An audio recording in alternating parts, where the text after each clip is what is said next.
I was going to say hell, but absolute mess that we inherited in 1977. The inclusion of a provision that requires decision makers to have regard to the principles of the treaty when administering and interpreting the Act. This amendment is long overdue. We really need to give that some consideration in going forward. The question was asked, should it be reviewed? Well, you know, rating in New Zealand, we've reviewed it to death. Got a superb document came out 2 years ago. Complete, all-inclusive consultation on rates. It keeps on going on. We need to actually amend it and make some meaningful changes now. If there's a will to get into a very significant debate, well, let's, we'll be happy to participate, Madam Chair. Thank you very much indeed. Kia ora. Thank you, thank you. A couple of minutes for questions. Looking at this document you gave us about Montgomery Square, and I see that it's been changed to general title. I understood that in the Māori Act it was very difficult to change the status of Māori land to general title. Is that something that's Wakatu Incorporation sees as making it easier to deal with the Crown? It's very difficult under Ture Whenua to change the status of land, you're quite correct. There's special provisions in the Act to allow it, and subject to a given process.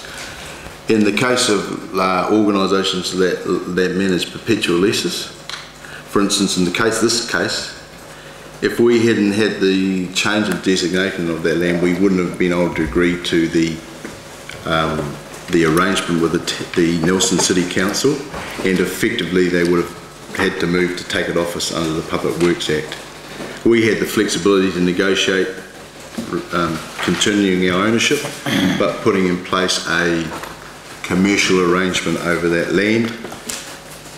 That will be a difficulty for most Māori landowners if their land is Māori freehold, because effectively some of these leasing arrangements for public good are deemed to be alienations over, I think, 42 years. So there is technical problems.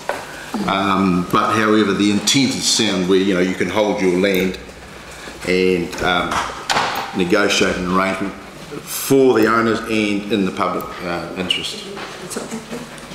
So, do you know whether the Crown has been taking Māori land since the passing of Te Ture Whenua under the Public Works Act? I do know that there's Māori landowners in New Zealand where the Crown is desirous of getting the land transferred into their title.